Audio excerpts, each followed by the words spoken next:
Good afternoon. We're here again at the Slatington Library to do our monthly Sweet Spot talk. I'm Ed Bechtel from Bechtel's Pharmacy, and today we're going to talk about highs and lows, peaks and valleys. So we'll review some of our Sweet Spot basic truths.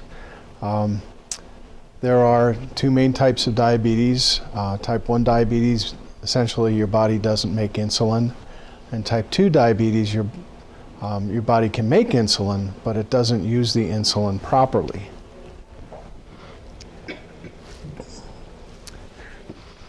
So what should your blood sugar be? Your fasting blood sugar, before you eat breakfast, should be between 70 and 125 or 130, depending on whose guidelines you're following.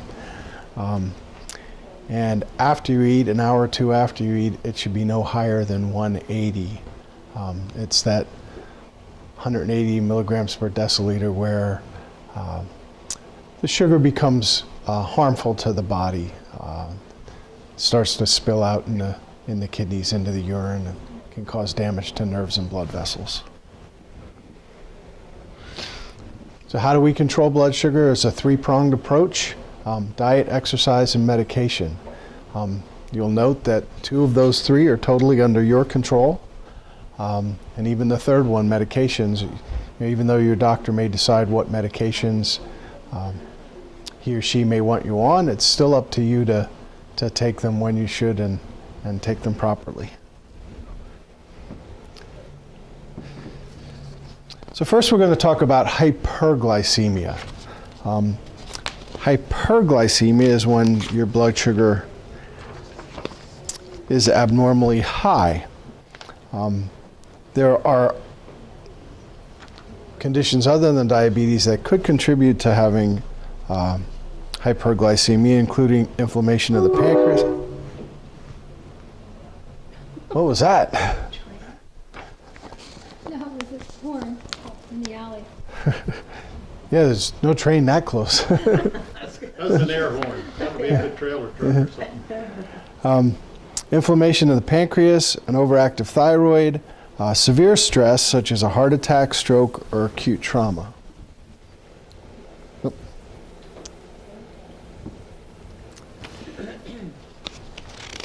Some of the complications of hyperglycemia are cardiovascular disease, neuropathy or nerve damage, kidney damage or kidney failure, diabetic retinopathy, where the blood sugar causes damage to the blood vessels in the eye, potentially leading to blindness, cataracts, a condition characterized by clouding of the normally clear lens of your eye, teeth and gum infections, feet problems caused by damaged nerves or poor blood flow that can lead to serious infections, bone and joint problems such as osteoporosis, and skin conditions including bacterial and fungal infections and slow healing wounds.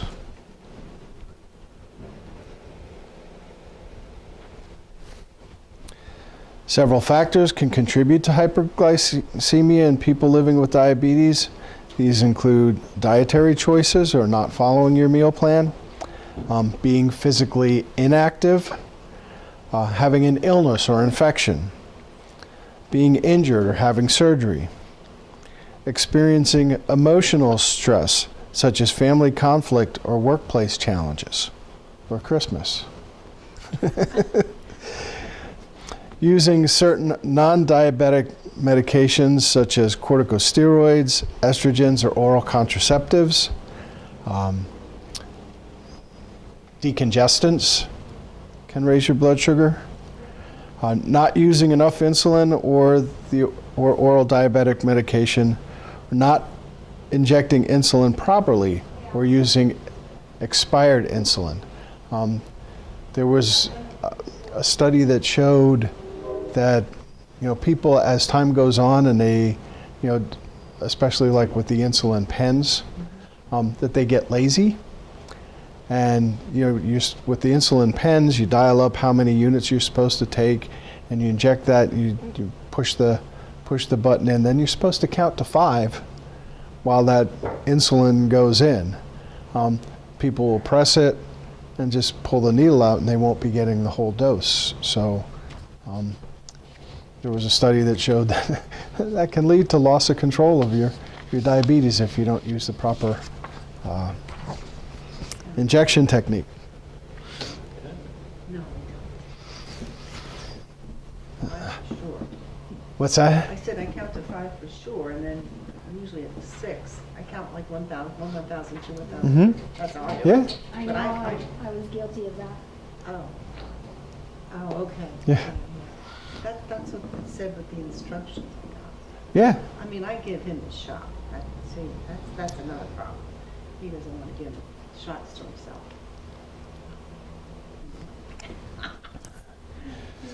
So hyperglycemia generally doesn't cause symptoms until the glucose values are significantly elevated, over 200. Symptoms of hyperglycemia also can develop slowly over several days and weeks. The longer your blood sugar levels stay high, the more serious the symptoms can become. Some early developing signs and symptoms of elevated sugar include frequent urination, increased thirst, blurred vision, fatigue, and headache.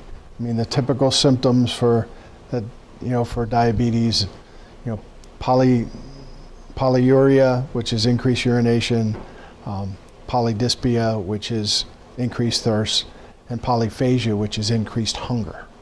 And if you think about what happens physiologically with diabetes, your blood sugar goes up, and the body recognizes that high blood sugar as being dangerous, as being a poison, and wants to get rid of it.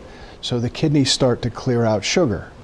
But as it takes the sugar out of the bloodstream, it also takes water with it. So that's why you get the increased urination. And because the sugar is floating around in the bloodstream and not getting into the cells, and the cells want sugar for energy, the cells are saying, we need more energy. And that triggers the brain to think that you need more food. That's where the hunger comes in. And of course, thirst, when you're urinating all that extra water away, you're becoming dehydrated.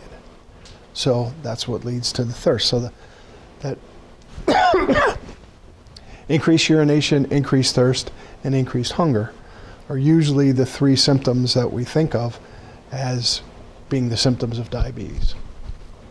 But, there are others. Other symptoms that can occur later as blood sugars remain high include fruity smelling breath, that's a sign of ketoacidosis, nausea and vomiting, shortness of breath, dry mouth, weakness, confusion, and abdominal pain.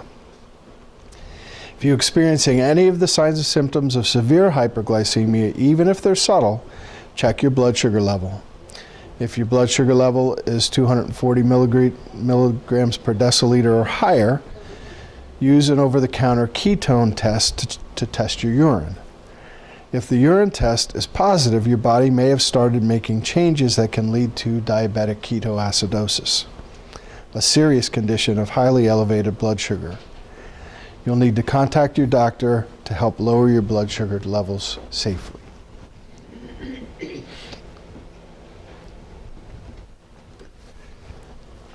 So talk to your doctor or your pharmacist about managing your blood glucose levels and understand how different treatments can keep your glucose levels within the goal range. Check your blood sugar levels as directed by your doctor. Check more frequently if you're ill or if you're concerned about severe hyperglycemia or low blood sugar hypoglycemia. Adjustments to your insulin program or a supplement of short-acting insulin can help control hyperglycemia. A supplement is an extra dose of insulin used to help temporarily correct a high blood glucose level. Ask your doctor how often you need an insulin supplement if you have high blood sugar. Exercise regularly as an effective way to control your blood sugar. If ketones are present in your urine, don't exercise, but contact your doctor. Exercising when ketones are present can increase your blood sugar even more. Take your diabetes medication as directed. If you have frequent episodes of hyperglycemia, your doctor may need to adjust the dosage or the timing of your medication. Follow your diabetes meal plan and make adjustments with the help of your pharmacist if you're having trouble sticking to the plan. Eat a whole food diet and avoid sugary beverages.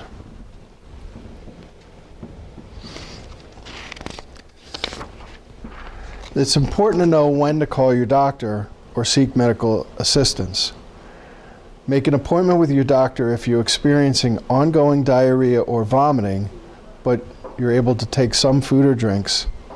You have a fever that lasts more than 24 hours. Your blood glucose level is more than 240 despite taking your diabetes medication. Or if you're having trouble keeping your blood glucose within the desired range.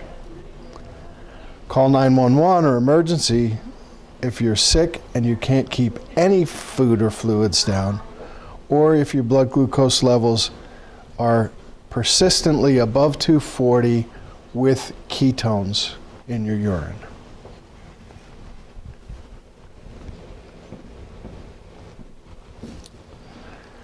While it's important to know how to treat hyperglycemia, our true goal should be to prevent it. In order to do that, focus on following your diabetes meal plan and monitoring your blood sugar. If you take insulin or other diabetes medications, it's important to be consistent about the amount and the timing of your meals and snacks. The food you eat must be in balance with the insulin working in your body. Work towards eating a diet of whole foods with lots of vegetables, some fruit, and healthy proteins like chicken and fish. We'll discuss more about a whole foods diet in an upcoming class. Depending on your individual diabetes plan, you may check or record your blood sugar level several times a week or several times a day.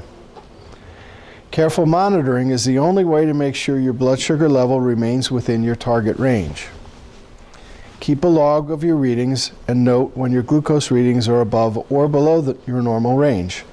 Also note what you did differently that day or how you're feeling when your glucose levels are high. Did you eat something that may have spiked your sugar?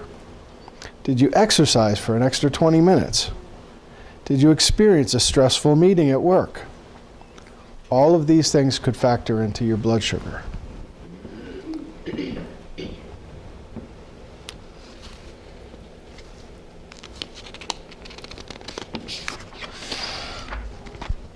Be sure to take your medications as prescribed by your healthcare provider. It's also important to talk to your pharmacist about your medications. If there's something that's bothering you, or if you have questions about how your medications make you feel, your pharmacist could answer your questions. Finally, you may need to adjust your medications if you change your diet or your physical activity. The adjustments will be individualized and will depend on exactly what you've eaten and the length of time you participated in physical activity. Talk to your pharmacist about how to make these adjustments, or talk to your doctor. If you're looking to increase your activity levels and make healthy changes in your diet, great, that's amazing. We're here to help you and encourage you every step of the way. You may need to tweak your medications as eating healthy foods and exercising regularly can lower your blood sugar. Remember that three-legged stool. So when you make changes in one of those legs, you may have to make changes in the others. If you increase your activity and change your diet, you may need less medication.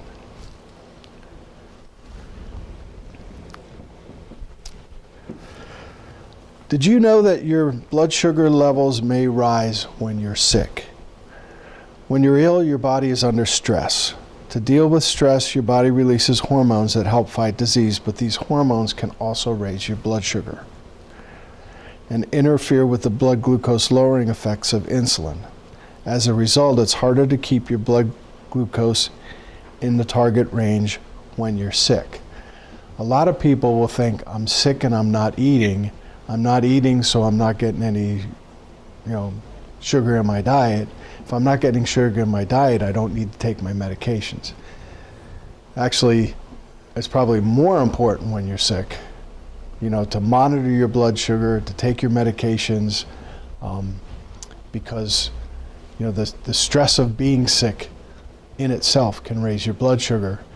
And when your blood sugar's high, the white blood cells, the cells that fight disease, don't work as well. So it's especially important to, check your blood sugar often and make sure that you're taking your medications when you're sick. We will spend a whole session, later in the year just on sick day planning. So talk to your doctor and pharmacist and make a plan that's specific for you, and keep these two things in mind: monitoring and medications. No matter which type of diabetes you have, measure your blood glucose and urine ketones more often than usual. If you have type 1 diabetes, you may need to measure your blood glucose and urine ketones every 4 hours. Measuring ketones is very important because these waste products are more likely to build up when you're sick and lead to ketoacidosis. If you have type 2 diabetes, checking your blood glucose 4 times a day may be enough. You might only need to measure ketones in your blood glucose if your blood glucose is higher than 300. When you're sick, you still need to take your medications. Even if you're throwing up, don't stop your medications. You definitely need them because your body will be making extra sugar. If you have type 1 diabetes, you may have to take extra insulin to bring down higher blood glucose levels. If you have type 2 diabetes, you may be able to take your pills, or you may need some insulin for a short period of time. In either case, work with your doctor and pharmacist to develop a sick day plan. Eating and drinking can be a big problem when you're sick, but it's important to stick to your normal meal plan as much as possible. In addition to your normal meals, drink lots of water to keep from getting dehydrated. It's easy to run low on fluids when you're vomiting or have a fever or diarrhea. Extra fluids will also help get rid of extra glucose and possibly ketones in your blood. If you can't stick to your normal meal plan, try to take the same number of calories by eating easy on the stomach foods such as gelatin, crackers, soups, and applesauce. Your sick day plan should contain easy to digest foods in case you can't stick to your regular meals. Even if these mild foods are too hard to eat, you may have to drink liquids that contain carbohydrates. Aim for 50 grams of carbohydrates every 3 or 4 hours. Examples include juices, frozen juice bars, sherbet, pudding, cream soups, fruit-flavored yogurt, and broth.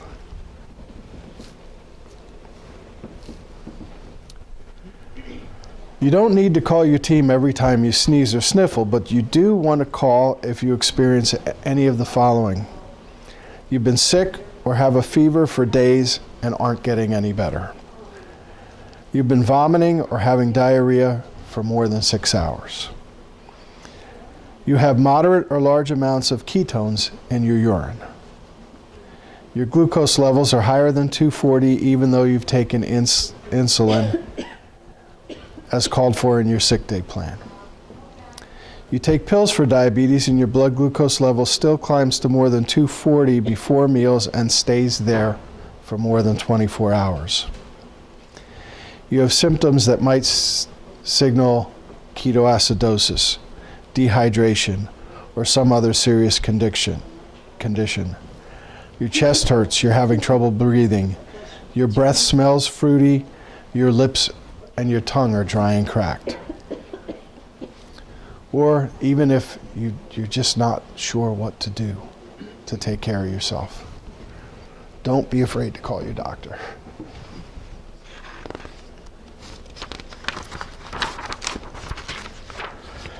If your blood sugar rises high enough and remains high for a long period of time, it can result in toxic acids called ketones building up in your blood and urine. Untreated hyperglycemia can cause 2 serious conditions. The first is diabetic ketoacidosis. It develops when you have too little insulin in your body. Without enough insulin, glucose can can't enter your cells for energy. So your blood sugar levels rise and your body begins to break down fat for energy. This process produces toxic acids called ketones. Excess ketones accumulate in the blood and eventually spill over into the urine. Left untreated, diabetic ketoacidosis can lead to a diabetic coma and even to death. The second serious complication of hyperglycemia is diabetic hyperosmolar syndrome. This condition occurs when people produce insulin, but it doesn't work properly. Blood glucose levels may become high, over 600 milligrams per deciliter. And because insulin is present but not working, the body can't use either glucose or fat for energy. Glucose is then eliminated from the body via the urine, causing an increased urination. Left untreated, diabetic hyperosmolar syndrome can lead to a coma and life-threatening dehydration. So as the kidneys are taking out that extra glucose, the water's going with it, and you become severely dehydrated. Prompt medical care is essential when this occurs. If one of these conditions does occur, you'll be treated in the hospital, given IV fluids and electrolytes to treat the dehydration, and insulin to lower your blood sugar. So the lows. Hypoglycemia. Hypoglycemia is a condition characterized by abnormally low blood glucose levels, usually less than 40 milligrams per deciliter. Hypoglycemia is a very serious condition. If left untreated, it can lead to seizures and unconsciousness. Severe hypoglycemia is a diabetic emergency.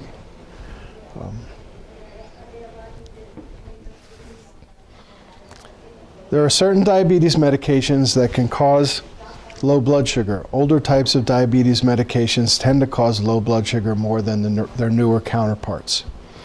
Examples of some of the older medications include diabinase, Oronase, Prandin, Starlix, and Tolinase. You can get low blood sugar from taking aspirin, Coumadin, allopurinol, probenecid with diabetes medications. You shouldn't get hypoglycemia if you take alpha-glucosidase inhibitors such as acarbose or miglatol, biguanides such as metformin, or Actos. If you can't alone. pronounce it, we're not going Yeah. to be able to. But I mean, those drugs usually normalize blood sugar without causing hypoglycemia. But the combination of those drugs with some of the older drugs can result in hypoglycemia. Combination of those drugs plus insulin. Is anyone on those old drugs anymore? Um, Can you see those anymore? I do have a few people on Prandin. Prandin is a drug that stimulates the pancreas to release insulin. It's relatively short-acting, and for people who are type 2 diabetic that have a problem just with postprandial blood sugars, like their fasting blood sugar in the morning would be okay, which usually when doctors are treating type 2 diabetes, that's the number they look at first. Which one? The fasting blood sugar. The first thing in the So you're checking your blood sugar every day, and you're getting readings that are, 100, 110, 120. Those look good. And then 3 months, every 3 months the doctor might do a hemoglobin A1C. And even though you're recording these normal blood sugars every morning, your A1C is elevated. That tells the doctor that maybe you need to check your postprandial, after eating, that your blood sugars, the fasting blood sugar is good, but your blood sugars after eating may be going up. So they have you check that for a while, and they see that, okay, those blood sugars are up even though the fasting is normal.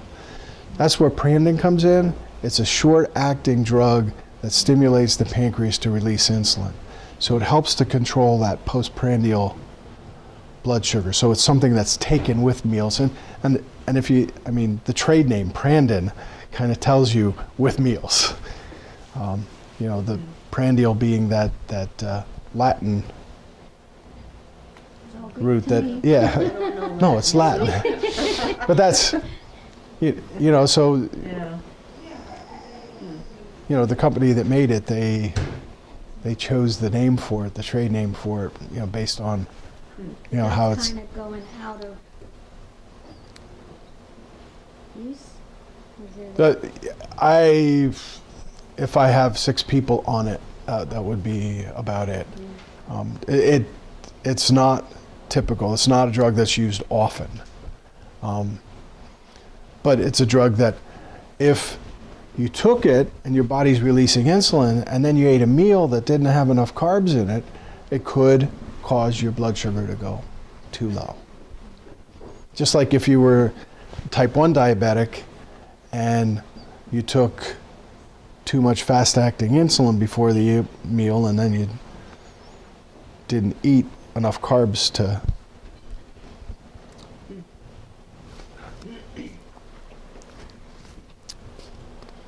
okay. So most of the drugs that we use now for type 2 diabetes don't typically cause hypoglycemia. That's the good news. Yeah, metformin is not likely to cause hypoglycemia. It will lower your blood sugar into normal ranges, but it's not going to push it too low.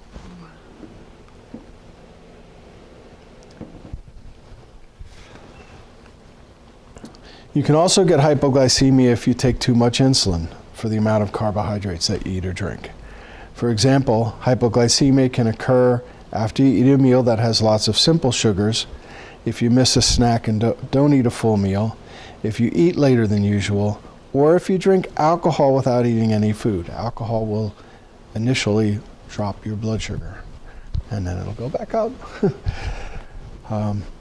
It's also very important not to skip meals if you have diabetes, particularly if you're taking diabetic medication. Yeah, It's not his problem. Skipping meals. no such thing. I have a friend who has hypoglycemia unawareness, and we'll talk about that in a couple slides. But one day at work, he took his fast-acting insulin because he was going to eat lunch, and then there was an emergency, and he didn't eat. Well, 15 minutes later, he was on the ground because, you know, his blood sugar dropped. You know, he took the insulin, then didn't eat. So signs and symptoms of hypoglycemia are usually easier to identify than signs and symptoms of hyperglycemia. Some of the things to look for include shakiness or lightheadedness, nausea or hunger, confusion or irritability, sleepiness, weakness, lack of coordination, blurred or impaired vision, headaches, or tingling and numbness in the lips or tongue. Sweating, chills, and clamminess are important things to look for, especially on a beta blocker.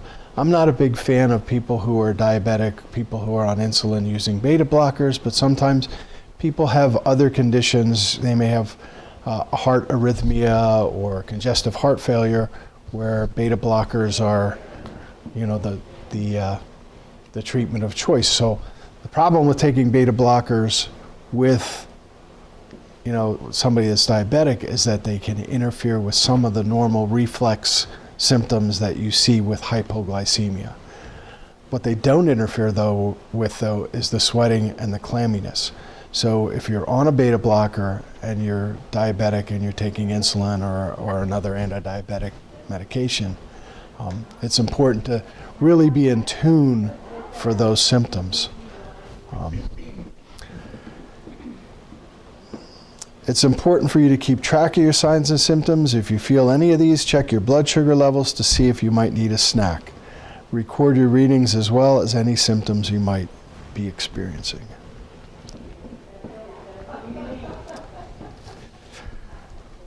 So if your blood sugar drops below your desired range, which is typically 70 milligrams per deciliter or less, you'll want to raise your blood sugar by consuming 15 to 20 grams of glucose or simple carbohydrates. Retest your blood glucose levels after 15 minutes. If the blood sugar still is low, then consume 15 more grams of carbohydrates. Some people call this the rule of 15.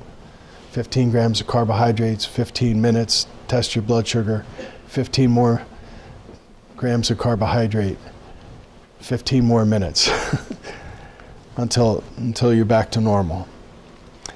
Once you're back to normal, then eat a small snack so that your blood sugar stays up until your next meal. Depending on your diabetes plan, your doctor may ask you to have a snack or consume carbohydrates if your blood sugar is above 70, but still considered lower than your target range. So some people, they'll start not feeling well at 100.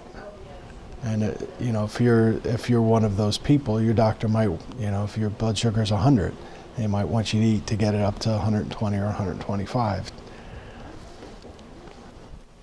So ask your doctor, what your target range should be. So here are some examples of 15 grams of carb. The one thing that I like to tell people is those little juice boxes that the kids put in their lunch. One of those juice boxes is 15 grams of carbohydrate. And when I was in school, they used to tell us if somebody's hypoglycemic, have them drink a Coke. Well, in the late 70s, a Coke was a 7-ounce bottle. Today, today Coke is a pint or a quart. A 2 liter, a liter bottle or a 2 liter bottle. So, 15 grams of carbohydrates is about 4 ounces of, a regular soda. Regular soda, not diet soda. Diet sodas don't have carbs. So, they make glucose tablets. Usually those two of those tablets will be 15 grams. They make glucose gel that you squeeze. One of those tubes of gel is 15 grams. Father Grimbaki, our priest who passed away a couple of years ago, he used to carry little tubes of the frosting, icing. Oh, really? And used to write that. Yes. The cake decorating. And when his blood sugar dropped too low, he'd shoot one of those tubes of icing. 2 tablespoons of raisins, 4 ounces of juice or soda, a tablespoon of sugar or honey, or 8 ounces of non-fat or 1% milk. Now, table sugar, sucrose, is actually 2 glucose molecules connected together, but it takes your body longer to break those apart than it does for the body to get glucose out of fructose, which is fruit sugar. That would be in fruit juice. High fructose corn syrup is used in most sodas, but those will bring your sugar up faster than table sugar, or than candy made with sucrose.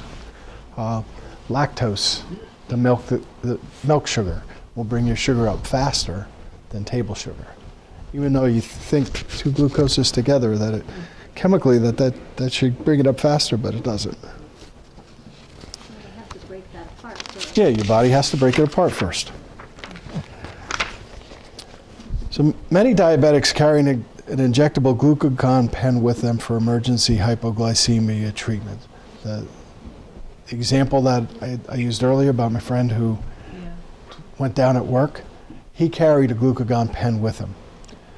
None of his coworkers knew how to use it or were willing to get it out and look at the instructions. It's relatively easy to use. I mean, they called 911. The paramedics got there and they gave him his glucagon. But if you're a type 1 diabetic and you have a tendency toward hypoglycemia, the people that are around you all the time, your family, your friends, your coworkers, should know how to use that injection. just in case. Hopefully you never have to use it, but just in case.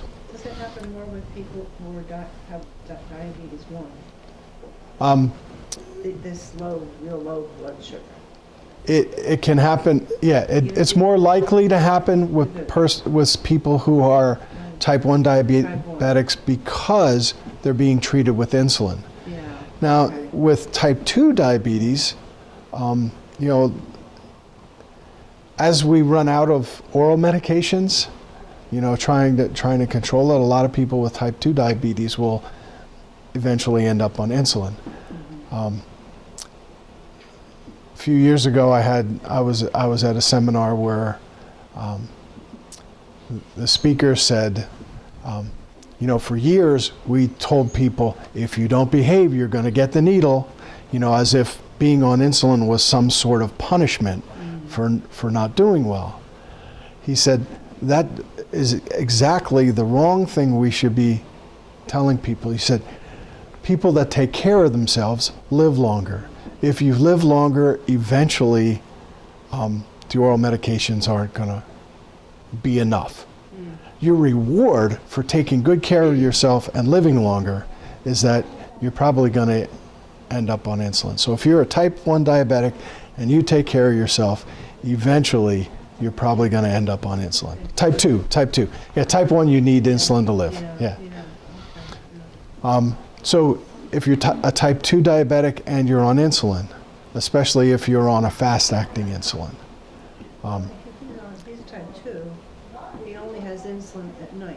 Okay. And goes to bed. So he's taking a long-acting He's taking, well, yeah. insulin. JO he's on. Okay. Yeah. Yeah. So because of the way Tajeo works, you know, it lasts for a long period of time, and it doesn't, you know, the level of the insulin in the bloodstream doesn't spike. So where a short-acting insulin, you know, you have that spike, and that's going to take the blood sugar down quickly, and those are the people that are at risk.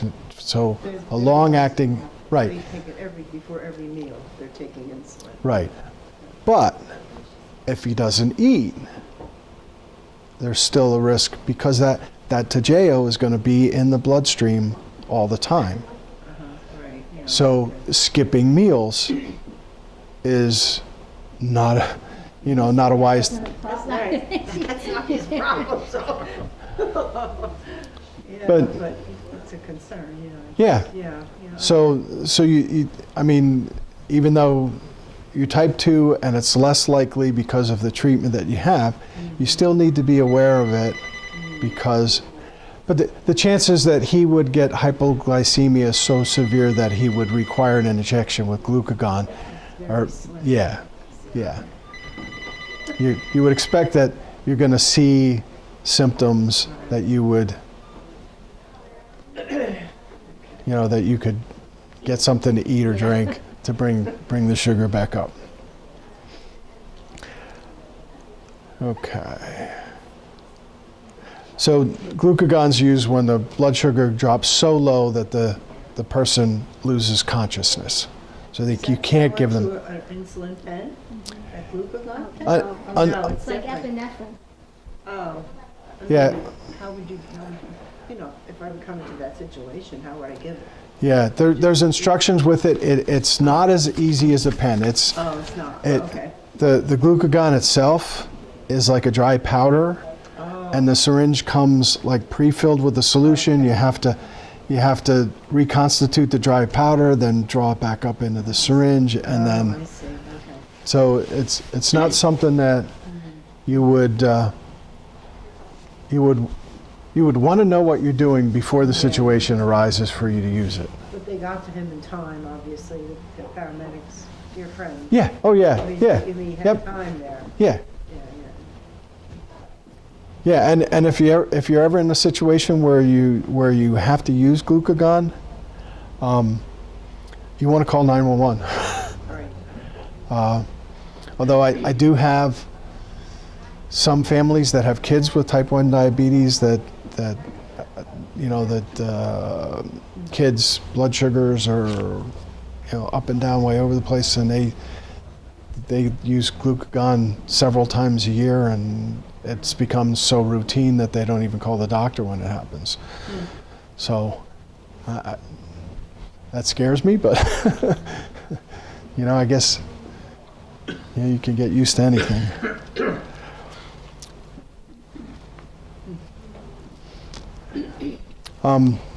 If your frequent contacts, family members, coworkers, aren't comfortable doing it, make sure they know to call 911.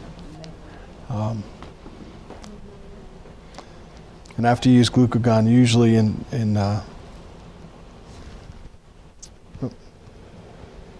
that's in the next. So if glucagon's needed, first read the manufacturer's instructions.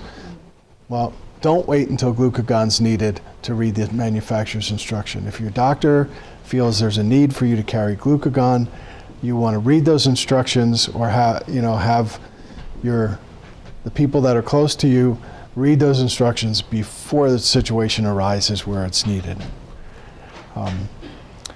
Once you know how to use the pen, inject glucagon into the individual's buttocks, arms, or thigh. The individual will usually regain consciousness in 5 to 15 minutes. They may experience nausea and vomiting. Anytime you need glucagon, let your health care provider know so they can discuss ways to prevent severe hypoglycemia in the future. If severe hypoglycemia and loss of consciousness occur, don't inject insulin. This will lower blood glucose even more. Do not provide food or fluids that may cause the individual to choke. Do not place your hands in the individual's mouth, as this may also cause them to choke.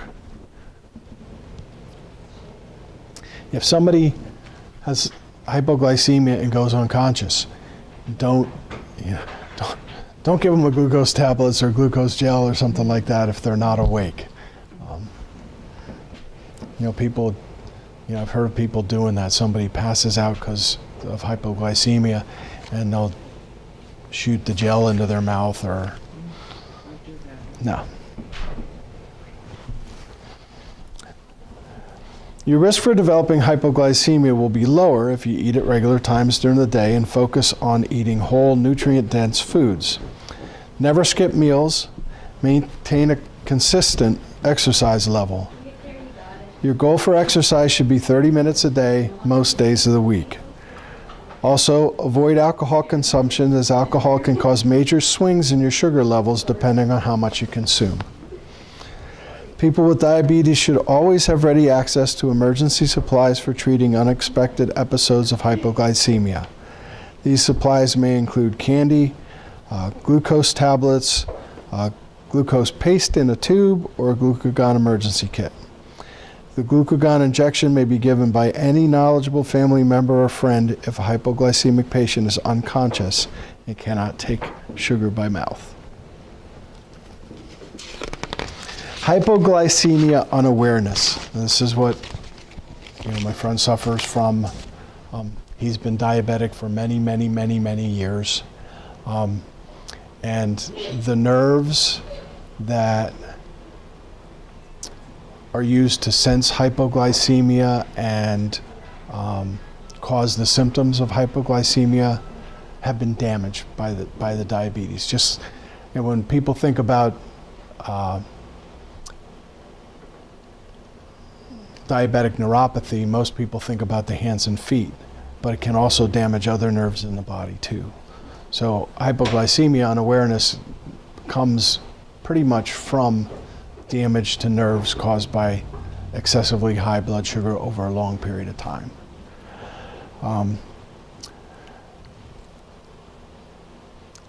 Most time hypoglycemia symptoms occur when the blood glucose levels fall below 70, but some people may experience blood glucose readings below this level and feel no symptoms at all. This is called hypoglycemia unawareness. People with hypoglycemia unawareness are also less likely to be awakened from sleep when hypoglycemia occurs at night. Hypoglycemia unawareness occurs more frequently in those who often have low blood glucose episodes because they can stop sensing the early warning signs of hypoglycemia. It also occurs in people who have had diabetes for a long time and in people who tightly control their diabetes because this increases the chance of having low blood sugar. If you think you have hypoglycemia unawareness, talk to your healthcare provider. Your healthcare provider may adjust or raise your blood glucose targets to avoid further hypoglycemia and risk future episodes. So that's one of the cases where, somebody's doctor might want them to have, not a blood sugar of 70 or 100, but 120 or 130, as their, kind of baseline. If they don't have that sensation when their blood sugar drops too low. Another thing that for people with hypoglycemia unawareness that they can use now is these continuous blood glucose monitoring systems. Now, the ones that we can sell in the drugstore require you to use a scanner, and it's measuring your blood sugar all the time, but you have to use a scanner. But there's another one that we don't sell in the drugstore called a Dexcom that can communicate with your phone, and it can be set so that if your blood sugar drops below a certain level or raises above a certain level, that it can send you an alarm through your phone. And it can send that alarm to other people who you've designated. So this friend I was describing, he has one of these Dexcoms now. And his son was at Disney World in Florida and called him up and said, "Dad, you need to eat. Your blood sugar's 50. So he was in Florida, called his dad in Slatington, and told him to eat. So Amazing, really. yeah, Think about it, that's. I mean the stuff that we have today, the technology that we have today, the medications we have today, the different types of insulin we have today. It's a lot better to be a diabetic in 2019 than it was in 1979.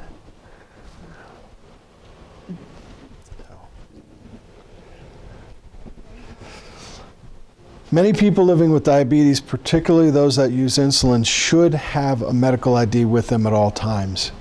In the event of severe hypoglycemia, a car accident, or other emergency, the medical ID tag can provide critical information about the person's health status. Most tags are offered as bracelets or necklaces that are etched with valuable health information, such as the fact that you have diabetes, whether or not you use insulin, or whether you have any allergies. Emergency medical personnel are trained to look for medical IDs when they're caring for someone who can't speak for themselves. Some medical IDs now have compact USB drives that can carry a person's full medical record.